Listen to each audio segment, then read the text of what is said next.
Pemimpin atau ketua GP Ansor di Kabupaten Kendal ini keren-keren bagi saya. Gerakan Pemuda Ansor ini punya giroh dan semangat spirit untuk terus melestarikan tradisi keislaman yang ada. Saya itu tidak punya apa-apa waktu itu. Mau nangis tapi sudah kadung.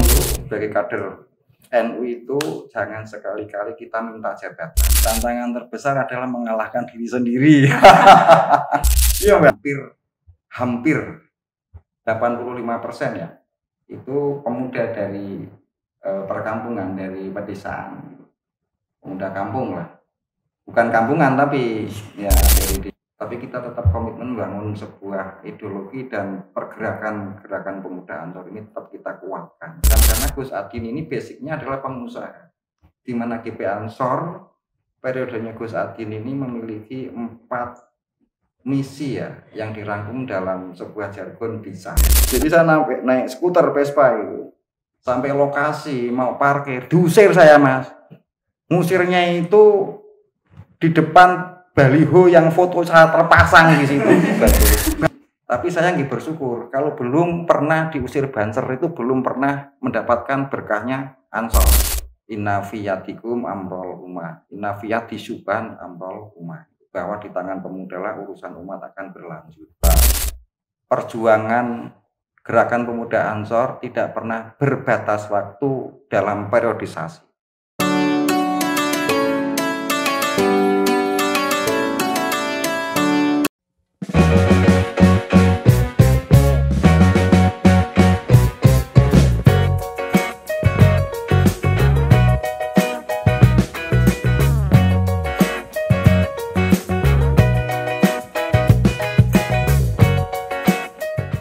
Assalamualaikum warahmatullahi wabarakatuh. Waalaikumsalam warahmatullahi wabarakatuh.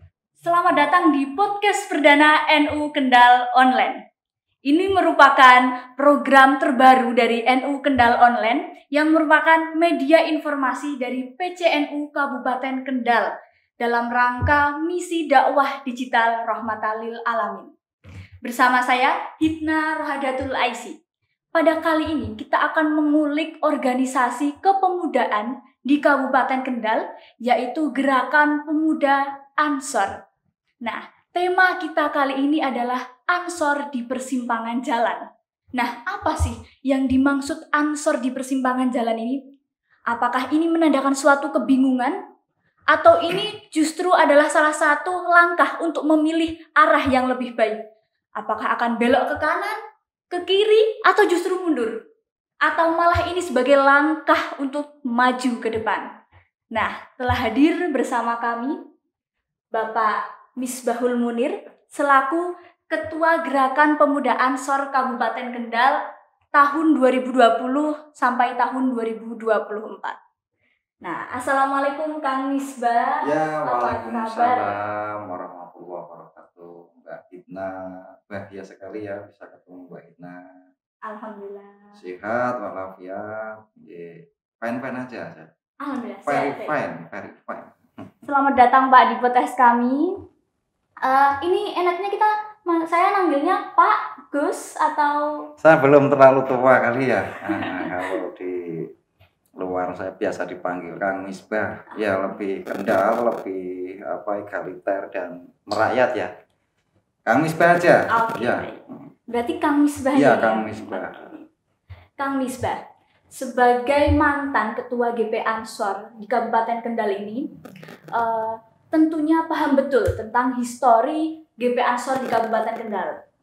Dari dulu Ketua GP Ansor yang pertama, Simbah Kiai Haji Muhammad Effendi, ya. Hingga sekarang kepemimpinan Kang Misbah, berarti sudah berjalan dari masa ke masa GP Ansor ini. Pastinya Kang Misbah paham dan hafal cerita-cerita di Ansor Kabupaten Kendal ini sendiri. Mungkin bisa dibagikan kepada kita cerita tentang Ansor dari masa ke masa. Secara ringkas ya Mbak Hipna dan para pemirsa, jadi Kendal ini merupakan tanah tua bagi saya. Jadi semenjak Gerakan Pemuda Ansor didirikan tahun 1934 dulu, brand desainnya adalah Mbak Wahab Hasbullah. Beliau memang maestro di bagian organisasi. termasuk mendirikan Nahdlatul Ulama dan mendesain Gerakan Pemuda Ansor tahun 1934. Berdiri itu Kendal langsung mengikuti ada strukturalnya. Tetapi waktu itu masih disebut sebagai Ansor Nahdlatul Ulama. Ada Bapak Mokhtar Aman dan Mahfud Amin, itu diceritakan oleh Romo Kiai Haji Ma'mun Amin, baik narasumber kami waktu itu. Baru Kiai Muhammad Effendi itu menjabat di era tahun 50-an. Ya, 50 sampai 60 sebelum era gerakan Partai Komunis Indonesia melakukan pemberontakan. Selepas beliau, kepemimpinan Gerakan Pemuda Ansor di Kabupaten Kendal ini memang dipegang oleh tokoh-tokoh penting dan berpengaruh seperti Mbah Yai Ma'mun Amin sendiri sebagai penerusnya Kiai Haji Muhammad Effendi, termasuk ada Pak Yai Zuhri Amin. Nah, kita ini mendapatkan sejarah dari kepemimpinan Ansor dari masa ke masa ini masih dalam bentuk tulisan. Mungkin Nuko nanti bisa menggali histori ini kembali. Ada beberapa catatan yang bisa kami kumpulkan di Kabupaten Kendal, cuman memang belum lengkap. Kita mengakui kekurangan data. Jadi selepas Pak Yai Zuhri Amin itu dilanjutkan ada Pak Yai Mahfud Saifuddin, ada lagi dilanjutkan Pak Yai Abdul Wahab, ada lagi Pak Zuhri Amin Tapang, ada lagi dari Pak Tebon, ini Pak Haji Subari Sams, ada Pak Sapuan dari Pegandon, Pak Haji Sukron Samsul Hadi, dilanjutkan Mas Wahidin Said, Gus Ulil Amri dari Kampung, dan saya. Generasi keberapa berarti ini? 13 ya Pak ya? 13 kayaknya ya Mbak ya. Dan masing-masing karakter pemimpin atau ketua GP Ansor di Kabupaten Kendal ini keren-keren bagi saya. Mereka semuanya inspirasi bagi saya dalam melakukan proses kaderisasi kepemimpinan di Gerakan Pemuda Ansor. Nah, kebetulan ada dua masa yang memang saya melihat secara langsung. Satu sahabat Wahidin Said dan yang satunya Gus Ulil Amri. Ini yang merupakan guru besar kami, guru besar saya khususnya dalam mengelola organisasi. Karena Mas Sukron Samsul Hadi itu saya menjumpai sebentar. Beliau sangat piawai ya dalam mengelola organisasi, cuman secara langsung interaksi kami secara komunikasi dan organisasi kurang. Karena waktu itu saya masih baru turun dari pesantren. Kalau Mas Wahidin Said di era tahun 2011 sampai 2015 itu kebetulan saya diikut sertakan dalam komposisi kepengurusan di Lembaga Kajian Informasi dan Kajian Strategis, Lembaga Informasi dan Kajian Strategis waktu itu. Terus di akhir masa periode Mas Wahidin Said ada reshuffle menjadi wakil sekretaris. Mas Wahidin Said pernah menjabat menjadi ketua KPU dan dilanjutkan 2015 sampai 2019 sebetulnya. Gus Ulil itu sempat mengalami perpanjangan masa waktu sampai 2020. Nah, sejak tahun 2020 sampai 2024 ini saya diberi amanah oleh sahabat-sahabat Gerakan Pemuda Ansor yang kebetulan konferensinya waktu itu di Weleri di Pondok Al-Masud. Pondok Pesantren Al-Masud termasuk salah satu pondok tua dulu termasuk salah satu tempat untuk menyusun kekuatan saat Laskar Hizbullah dan Sabilillah resolusi jihad kan itu tempat untuk mengumpulkan para Laskar Sabilillah dan Hizbullah Kabupaten Kendal, tepatnya di Desa Sambung Sari, Kecamatan Weleri. Dan Pak Harmoko, kenal enggak Pak Harmoko Mbak Hina? Wah, itu legendaris Menteri Penerangan itu mondoknya di Al-Masud. Nah, Gerakan Pemuda Ansor ini punya giroh dan semangat spirit untuk terus melestarikan tradisi keislaman yang ada, termasuk merawat jagat kepesantrenan sebagai kultur Nahdlatul Ulama sekaligus spirit perjuangan membangun semangat para generasi muda. Supaya apa? Supaya generasi muda Nahdlatul Ulama ini bisa tetap memegang teguh prinsip Ahlussunnah wal Jamaah meskipun di tengah situasi dan kondisi yang berbeda. Kalau dulu Ansor didirikan perjuangannya melawan penjajah, esensi perjuangan sekarang tidak hilang. Tetap melawan penjajahan juga dalam konteks yang beda sekarang. Kira-kira gitu ya Mbak. Berarti dari masa ke masa itu mengalami perjuangannya sendiri-sendiri. Iya, gitu. Setiap masa ada pemimpin dan pemimpin itu ada masanya sendiri-sendiri. Kalau sekarang disuruh ngeruncingin bambu itu sudah tidak relevan. Tapi sekarang perjuangannya seperti Nuko ini. PR melalui media sosial. Era digital harus kita ikuti juga, kita kuasai juga dalam rangka untuk ini. Kalau dulu membendung ideologi atau akidah yang bertentangan dengan aswaja, secara harokahnya bahwa Hizbullah mendirikan Nahdlatul Ulama, mendirikan organisasi secara istilahnya itu komprehensif. Beliau melakukan perjalanan ke Hijaz ya. Hijaz itu ya sekarang Mekah Madinah itu enggak, dengan kondisi situasi yang udah tahu semua ini para pemirsa dan para warga Nahdlatul Ulama. Selepas dari Hijaz, kondisi di Indonesia ini harus dibentengi dengan Nahdlatul Ulama. Melawan penjajah, langsung berdarah-darah. Kalau di Ansor darah dan nyawa, Mbak ya. Betul sekali, Pak. Baik, berarti setelah 4 tahun yang lalu Kang Misbah ini terpilih di Weleri kala itu. Di Weleri. Dan belum lama ini melakukan konvercap lagi ya, GP Ansor Kabupaten Kendal. Iya. Dan sudah terpilih pemimpin yang baru. Iya. Nah, sebelum kita melanjutkan, kemana arah Ansor setelah ini? Pastinya pada masa kepemimpinan Kang Misbah ini banyak pencapaian-pencapaian yang telah berhasil dilakukan. Mungkin bisa dijelaskan dan ceritakan apa aja sih di pencapaian yang sudah Kang Misbah ini dapatkan? Kalau berbicara 4 tahun yang saya lewati ya Mbak Hina, itu perih. Bayangkan saya terpilih waktu itu organisasi setingkat kabupaten, levelnya bupati kalau di pemerintahan. Orang-orang itu kan punya asumsi sekelas ketua Ansor Kabupaten Kendal itu harus punya duit, ya, mobilitasnya tinggi, terus jabatannya jelas. Saya itu enggak punya apa-apa waktu itu. Mau nangis tapi sudah kadung, ya kan, dipercaya oleh sahabat-sahabat. Dan ketika nangis itu tidak menambah saya gagah kan. Ya mau enggak mau amanah itu harus kita lakukan dan kita refleksikan. Ada satu kalimat yang saya pegang penuh itu dari almarhum Bapak Haji Abdul Wahab yang juga termasuk salah satu ketua pimpinan cabang Gerakan Pemuda Ansor Kabupaten Kendal. Kebetulan beliau bertemu dengan saya dipertemukan dengan beliau lah. Kita dipertemukan di salah satu lembaga pendidikan di bawah naungan Ma'arif juga, SMP NU 02 Al-Hidayah Kendal. Beliau berpesan waktu itu sebagai kader NU itu jangan sekali-kali kita minta jabatan. Tapi kalau diberi amanah, kita harus tanggung jawab untuk melakukan. Itu saya pegang. Ketika estafet kepemimpinan Gerakan Pemuda Ansor dari Gus Ulil waktu itu diberikan kepada saya secara pribadi, berat enggak? Apalagi belum bisa melakukan apapun. 2020 kita masih ingat kan, pandemi COVID-19 itu. Mau ngapa-ngapain susah ya. Kita enggak boleh berkumpul, berinteraksi sosial. Sedangkan organisasi itu sebuah sebuah perkumpulan yang kita harus berinteraksi secara sosial. Kita melakukan pergerakan masif, membangun massa, kan enggak boleh waktu itu. Terus mau ngapain? Alhamdulillah waktu itu kita punya inisiatif melakukan sebuah kegiatan sosial, menggandeng salah satu instansi di Kabupaten Kendal. Kegiatannya tidak jauh-jauh dari pandemi COVID, di mana waktu itu ada edaran Jumatan juga mau diliburkan, kegiatan ibadah yang sifatnya berjamaah juga dibatasi waktu itu.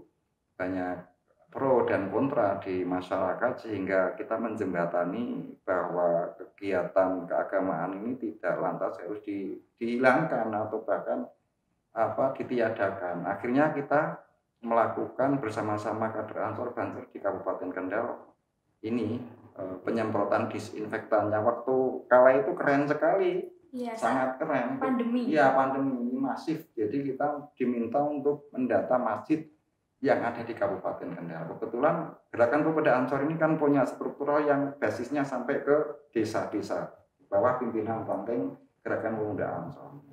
Satu desa pasti ada masjid, ada 2 masjid, ada 3 masjid, itu kita ada masif sampai satu kabupaten. Ada sekitar 600 sekian masjid, ada musola juga, ada masjid taklim juga, madrasah kita ikut sertakan. Bahkan gereja juga kita kita semprot Mbak, Jadi kita. tidak hanya terbatas di masjid Ya, saja. waktu itu tempat ibadah ya. Jadi masjid dan tempat ibadah lainnya. Ya, salah satu kegiatan kita yang kita beri titel penyemprotan disinfektan itu termasuk gereja dan tempat-tempat ibadah agama lain. Dari situ ada berkahnya Mbak. Ada berkahnya, alhamdulillah dari kegiatan tersebut ada istilahnya nggak ada dana yang bisa kita kelola dan kita beli tanah. Kita beli tanah, di atas tanah tersebut kita dirikan sekarang menjadi rumah pergerakan, sekretariat bersama pimpinan cabang Gerakan Pemuda Ansor. Alhamdulillah, kalau dulu kita kantornya di bawah Nuku ini sebetulnya, tetapi karena dulu ada semacam rehabilitasi atau renovasi gedung untuk difungsikan sebagai media ekonomi atau ekonomi organisasi Nahdlatul Ulama, kita yang mengalah waktu itu. Alhamdulillah sekarang sudah punya aset tanah dan gedung kantor. Nah, itu yang berkesan yang berkesan bagi saya secara pribadi dan kader-kader Gerakan Pemuda Ansor di Kabupaten Kendal pada umumnya. Termasuk di era itu Mbak, di tengah pandemi Covid, ini kita masih nyuri-nyuri kegiatan. Yo wanter kita. Jadi pernah satu kali kita digagalkan sama instansi karena terlalu berani menggelar kegiatan kaderisasi di Kecamatan Singorojo yang ditempatkan di Kecamatan Patean waktu itu. Masih Covid saat itu. Masih Covid. Nah, kita kan pemberani, Mbak. Jadi hampir tiap bulan itu pendidikan kaderisasi selama 4 tahun kita gelorkan. Kalau Ansor itu ada pendidikan dasar, pelatihan kepemimpinan dasar, dan kalau di Banten itu ada di Plaza. Itu selama 4 tahun, sehingga tumbuh kembang kaderisasi di Gerakan Pemuda Ansor Kabupaten Kendal ini alhamdulillah meningkat drastis. Waktu 2015-2019 itu database anggota Banser masih sekitar 700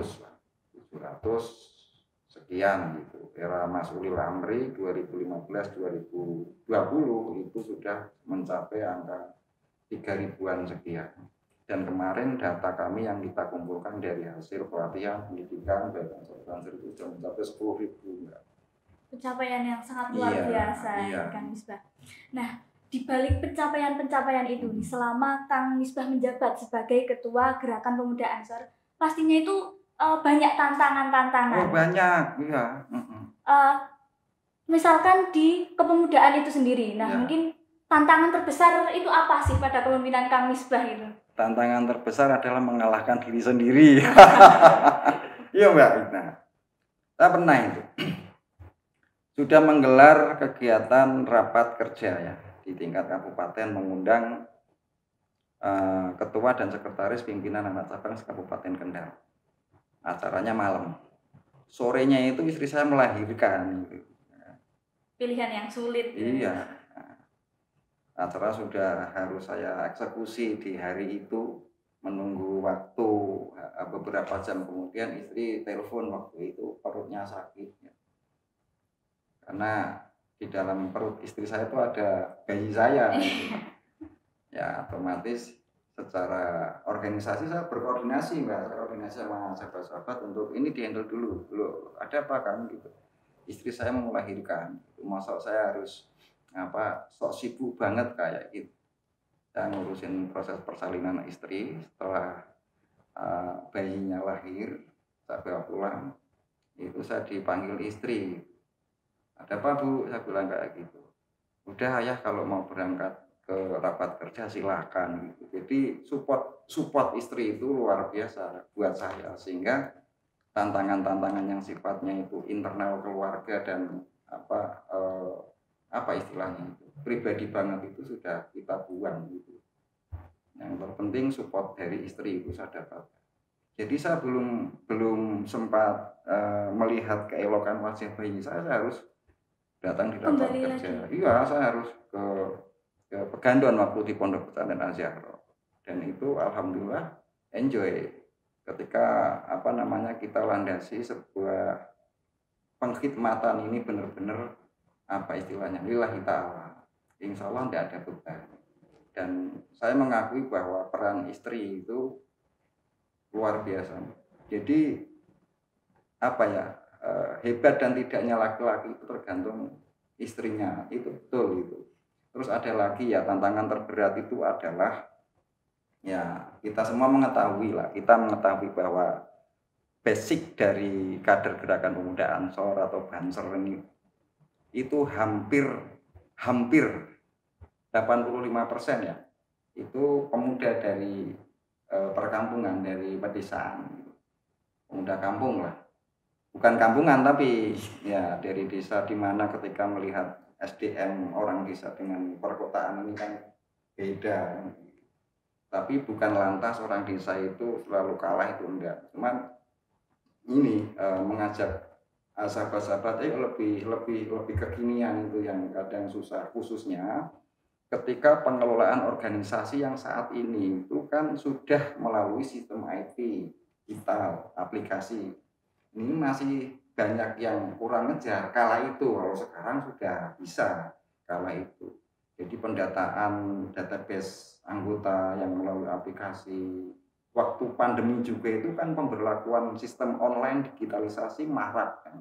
Jadi membangkitkan giroh sahabat-sahabat untuk ayo ikut apa istilahnya ini, menyesuaikan diri dengan situasi dan kondisi yang ada ini, yang waktu itu masih agak susah.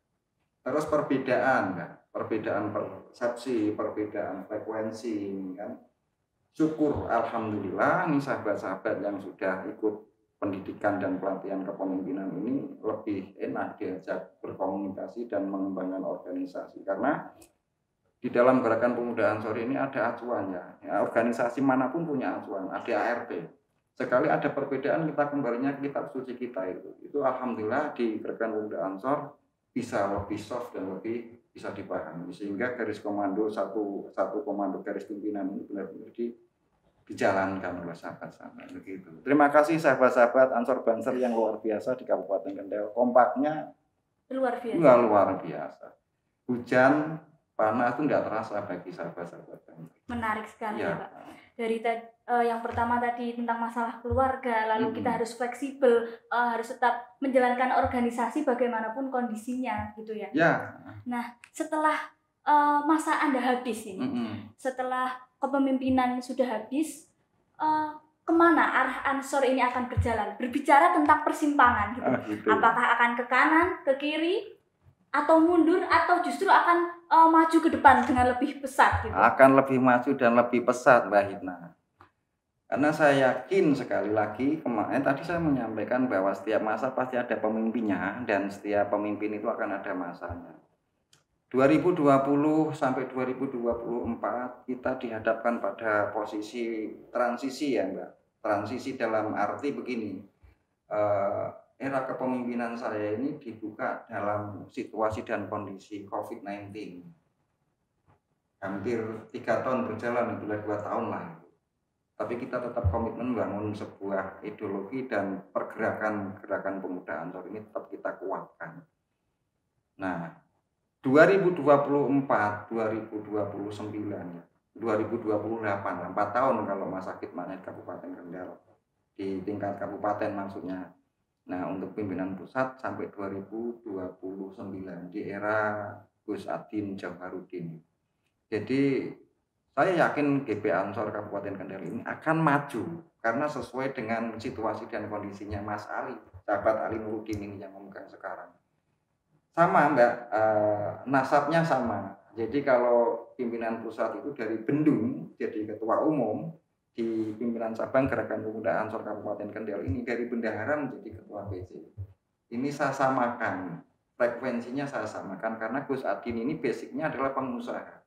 Di mana GP Ansor periodenya Gus Adin ini memiliki 4 misi ya yang dirangkum dalam sebuah jargon bisa. Ansor bisa. Bisa itu terdiri dari 4 huruf Mbak ya. Bisnis, B-nya itu bisnis ya, I-nya ini inovatif, terus S-nya ini sumber daya manusia, SDM, dan anak, A-nya ini anak muda.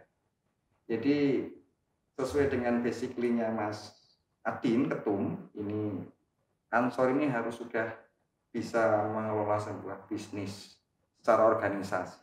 Ya memang di era saya itu yang belum kecapai ini adalah pengelolaan manajemen ekonomi organisasi, pengelolaan kesejahteraan ekonomi kader untuk kemandirian ekonomi organisasi ini belum tercapai ya. Terus database ini juga belum komplit sebetulnya, by name by address-nya. Jadi kita tuh punya format data biodata kader ini dari nama itulah itu sampai ke profesi, istri anak berapa, kemungkinan ada yang istrinya 2 juga kan begitu. Itu mau di cover sampai ke pekerjaan gitu. Tapi ini belum bisa kita raise secara maksimal. Nah, mudah-mudahan sahabat Ali ini nanti yang akan mengelola lebih di dalam pengadministrasian database ini. Meskipun kita punya, ini kan kalau Ansor ini kan berbicara berapa jumlah anggotanya banyak gitu. 10.000 gitu kan. By datanya ada enggak? By datanya ada enggak itu? Banyak itu 5 aja kan sudah banyak. Tapi ketika ditanya ada namanya, ada alamatnya itu nanti dulu Kang buat apa kan begitu. Nah, ini harus kita rapikan juga.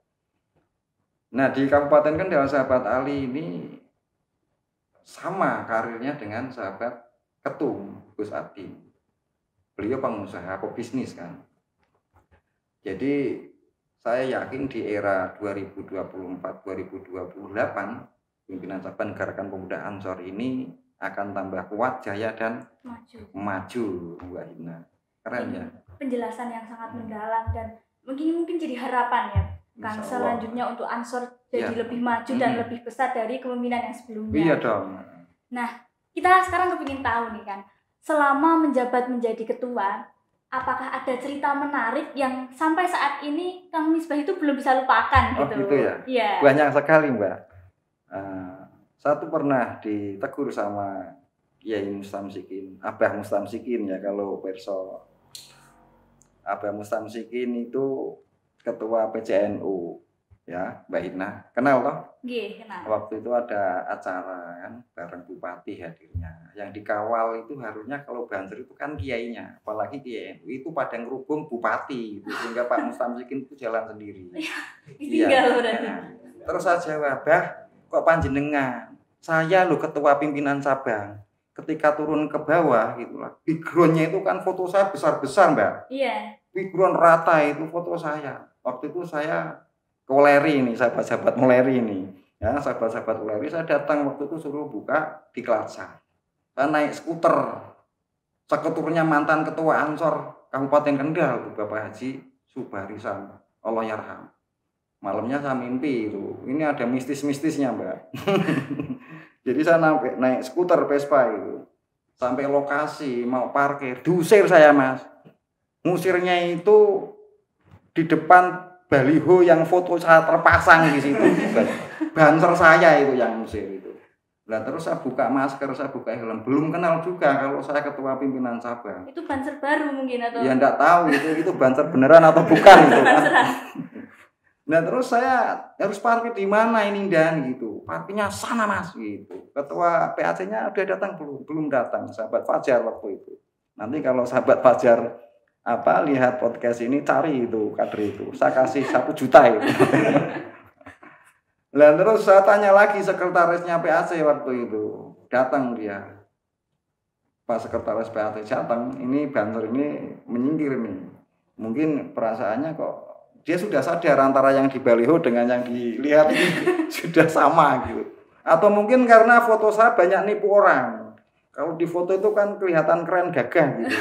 Tapi ketika turun dari skuter itu kecil sekali orangnya. Mungkin begitu Mbak. Dan itu sering saya. Jadi ketika dalam kegiatan teman-teman sahabat-sahabat undang saya datang itu pasti suruh parkir yang paling jauh gitu. Yang itu banser-banser itu. Tapi saya nggih bersyukur kalau belum pernah diusir banser itu belum pernah mendapatkan berkahnya Ansor.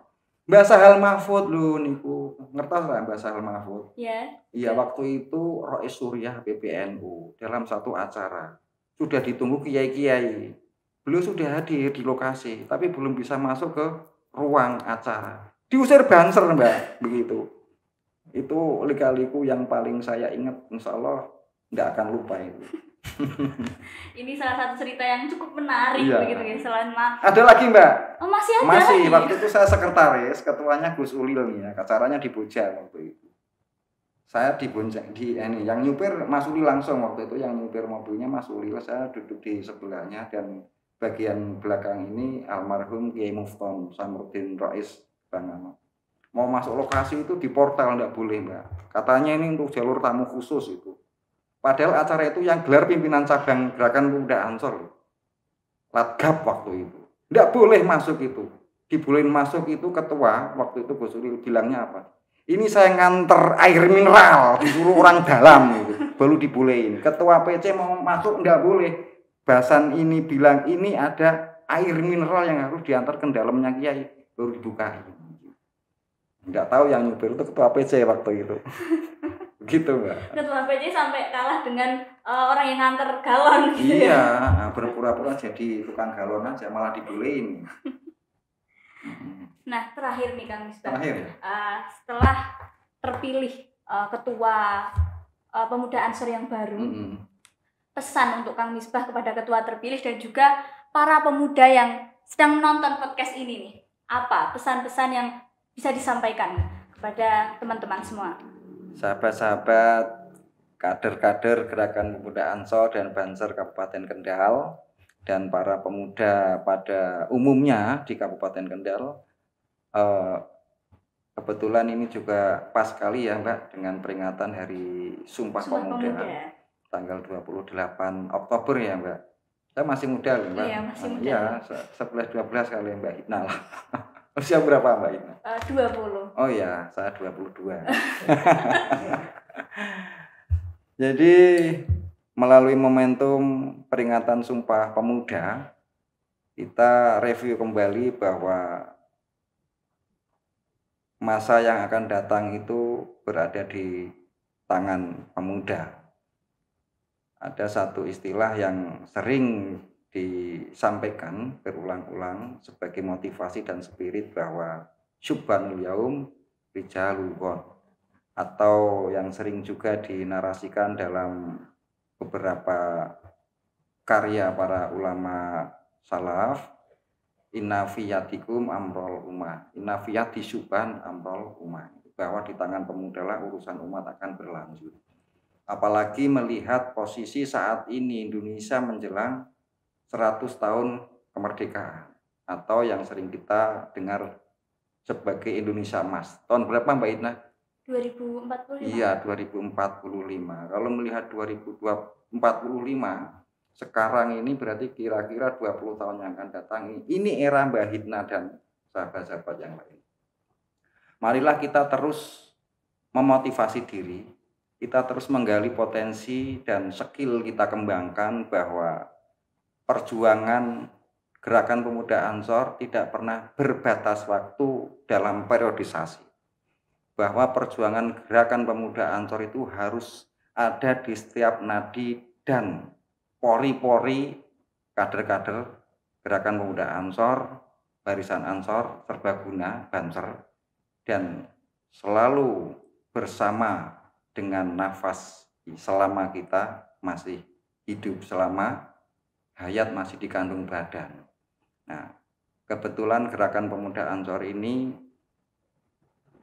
menurut saya Mbak sangat keren, karena dari nama saja itu dinisbatkan pada sahabat-sahabat Ansor Madinah, di mana ketika Rasulullah berhijrah dari Mekah ke Madinah itu ditolong sahabat-sahabat Madinah yang disebut sebagai Ansor. Mbah Wahab memberikan nama sayap organisasi di bawah Nahdlatul Ulama yang berbasis kepemudaan ini dengan istilah Gerakan Pemuda Ansor kan. Jadi dari nama saja itu sudah ngeri, sudah angker, sudah ya angker ngerinya itu bagi saya keren gitu. Dan tidak semua pemuda ini punya kesempatan untuk mengabdikan diri berkhidmah di Gerakan Pemuda Ansor. Nah, syukurilah sahabat-sahabat yang saat ini mendapatkan kesempatan berkhidmah di Gerakan Pemuda Ansor, berkhidmah di Barisan Ansor Serbaguna, mumpung masih ada kesempatan, raih cita-cita dan terus melakukan inovasi-inovasi, membangun bangsa melalui organisasi, melalui perkumpulan-perkumpulan, melalui kegiatan-kegiatan yang positif. Apalagi melihat Kabupaten Kendal yang saat ini sedang menghadapi transisi kepemimpinan juga, Mbak. Ini juga harus disiapkan kader-kader kita untuk kembali membangun peradaban Kabupaten Kendal menjadi sebuah kabupaten atau kadipaten yang dulu pernah keren dan jaya saat Tumenggung Baurekso memimpin daerah Kendal ini sebagai pusat peradaban maritim, Mbak. Oh, kalau nanti di luar ini ya kita cerita soal kejayaan Kabupaten Kendal itu. Dan harapan besar melalui Kabupaten Kendal ini nanti peradaban besar akan muncul tidak lain dan tidak bukan dari sahabat-sahabat atau kader-kader Gerakan Pemuda Ansor dan Banser di Kabupaten Kendal.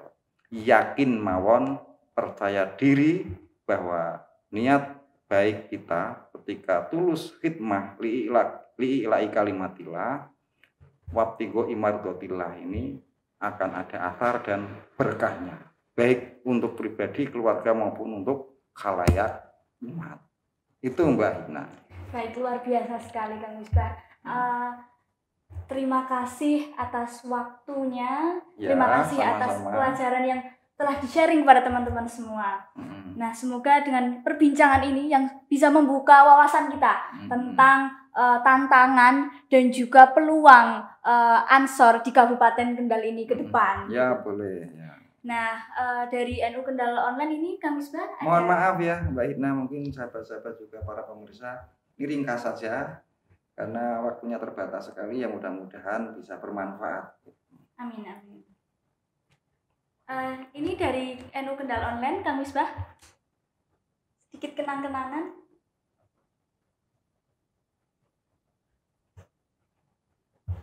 Oke, Mbak Hina masih kuliah? Masih kuliah. Oh, masih kuliah. Semester 3. Semester 3. Cita-cita nanti lulus tahun berapa? Tahun 2027 ya, Pak. 2027. Oke. Ini dapat kenang-kenangan ya, Pak? Iya, kenang-kenangan dari NU Kendal Online ini, Pak. Oke. Dan ini limited edition.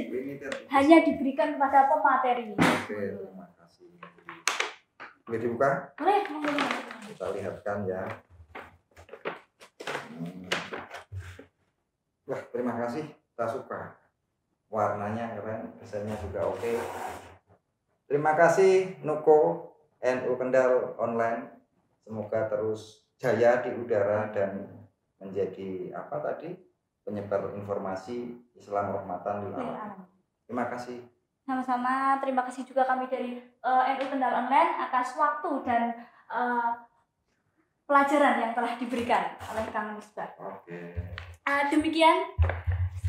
Demikian teman-teman podcast kita pada kali ini, dan semoga perbincangan kita ini bisa menjadi inspirasi dan motivasi untuk Ansor di Kabupaten Kendal dan juga seluruh pemuda yang menonton podcast ini.